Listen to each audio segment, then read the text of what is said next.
ever known real pain with any of the sports teams that we root for, Johnny? Ha ha ha ha ha! You're funny, Jersey guy. Maybe I should bring up Leopold's guarantee later on in this video tonight.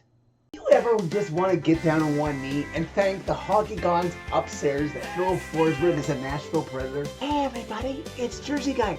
Hold my beer. are you sure you want me here? Patrick, watch anybody? Is it really somewhere that we owe a massive debt to the hockey gods? Again and again and again. You're like a kid again, Johnny. Is this happening? Is this happening? This isn't an ad for some dang cookie. I want a piece of that action. Well, you don't have to tell me twice. What do you have to tell me that is going to make me feel positive? And Maybe the Titans won't let us down on Thursday. Prince, walk it off! Okay, on with Johnny's reaction video. Redemption take you home. Oh look, let me start off ahead of time by letting you know this is not a recording off of your phone. Preds lose 3-2 in overtime for the third straight game, this time on the road to the Minnesota Wild Saturday night inside the Xcel Energy Center. Okay, Preds fans, I'm not going to half-ass this fan reaction tonight, but just don't expect all the anger I showed after the Flyers loss and the Tampa one. I'm still disappointed, of course. What kind of fan would I be if I just accepted this lackluster effort yet again in the 25th game of the season? But I can't put that stress on my heart every single game. I'll get the news of the day out of the way that happened before this game because I wasn't able to shoot a video as I was at my day job this morning. But the Preds made a roster move. Oh, and no. Why would we expect to be anything to affect this team offensively? No, the Preds did a backup goalie swap. They set Scott Wedgwood, I think the only Preds goalie who has ever been in the Preds system with the main club a shorter time than Scott Wedgwood has this season, was probably Devin Dubnyk. And I'm not going to get into that short-lived tenure. But Scott Wedgwood was sent to Colorado for their backup of Eustace and Ewan. I'm going to get a little used to how to say that name. And Colorado's 6th-round pick in 2025 was sent back to the Preds. It saved the Preds about $700,000 in cap space. And Ewan is signed until the end of the 2026 season, where he will be an RFA, and then after that, he's a year away from being a UFA. Now, with the Preds losing a pretty good defenseman, I would still argue, on waivers to Columbus, trading away a first-round pick scorer to Pittsburgh, who has 2 goals in 2 straight games for them, I'm wondering, what would this team be if maybe it had gone in a younger direction sooner?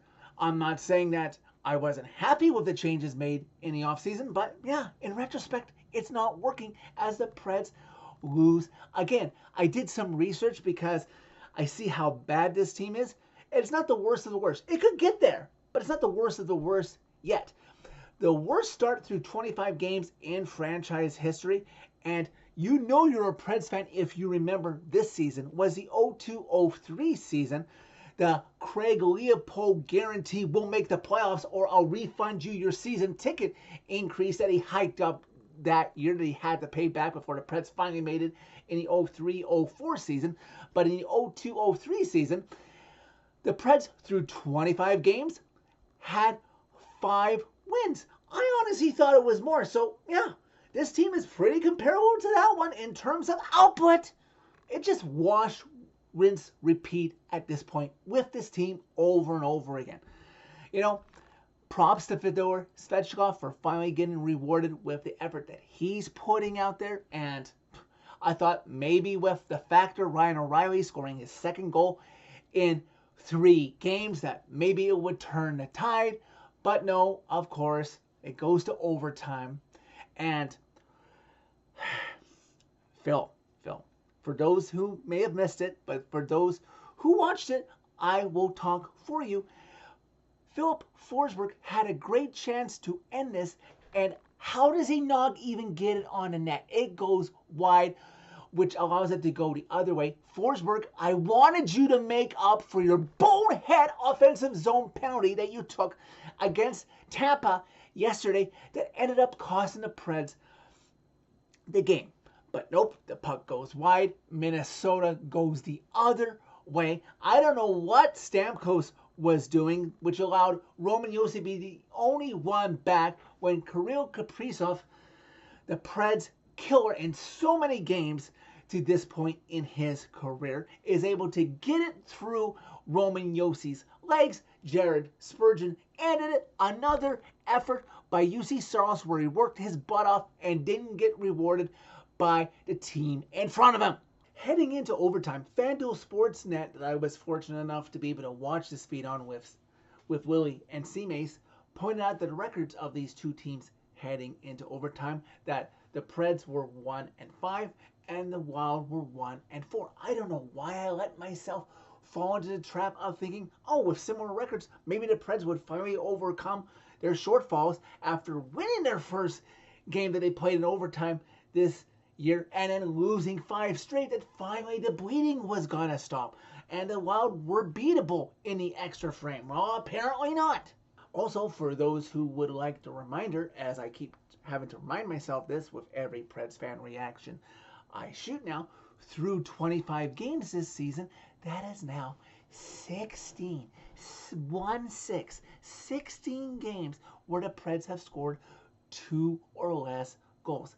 Yes, part of this is on the coaching staff, on Bruno for not getting the right lineup together. But he has tried almost every single combination that a game like this where they weren't outplayed, I don't think they took a too many men on the ice penalty for the second straight game. Very nice. You know, tonight is probably one of those games, if you had played better, that I could just say, yeah, it falls on you. The players, this game falls on you, but that doesn't let Bruno off of the hook. Now, this team now has 3 full days off, and boy, do all of us need it who love this team like we do. If you've only started liking them, you've liked them since the Cup run, you've liked them since they first made the playoffs, or like me, you have liked this team since the late 1990s when it was created. This full 3 days off, decompress, disconnect from any Preds news, it's probably going to be good for your mental health. I am thankful, so ever thankful, that for the majority of Preds fans who follow this channel, you're probably Vols fans. I thank the lucky stars. You guys have something to be thankful for. The Vols most likely are going to make the college football playoff. So your December is not going to be a total loss, because I'll get back to what the Preds have to look forward to in December. Myself, my Notre Dame Fighting Irish are pretty much going to make the college football playoff. So with the Preds sucking and the Titans, obviously they weren't expected to do very much this year. They're going to be a disappointment again. Something that can bring us joy is our favorite college football teams. Now, looking ahead to December, the Preds have 13 games on the schedule. They have won 7 games. You're telling me that you expect this team to win more than 10 games overall come January 1st, 2025? Fat frickin' chance. Barry, General Manager Barry Trotz, you have 3 full days off. You've been making these moves with the roster, putting guys on waivers that you thought you could sneak down to Milwaukee. You've got some extra cap space here. You know, show us maybe you're willing to spend a little more, especially with that draft capital, if you want this team to be improved to what you told us was going to be the standard, or what was going to be expected of them. Because make that trade tomorrow, because then there's that time to get these guys into practice and to gel. And, you know, for a growing part of this fan base, you still have that bullet in a trigger, even though you gave him a vote of confidence. And don't tell me that, oh, hey, I gave him a vote of confidence, I can't make that change. You see all the time when coaches get a vote of confidence and they still fail to perform, that they are let go. Look at the team across the Cumberland River. That team beat Kansas City with Marcus Mariota in the playoffs, and then the coach got a vote of confidence, and then they got smoked by New England the very next week, and then he was gone and replaced with Mike Vrabel. So don't tell me it can't happen after you already give your guy a vote of confidence if he's not going to turn it around with that confidence from his GM. Okay? So that's it for this video. Thank you very much for watching. As always, click like if you liked it. Click subscribe if you really liked it. You can find my social media as always and vent to me during Preds games or with roster news or lack of coaching changes by clicking on a channel name at any time.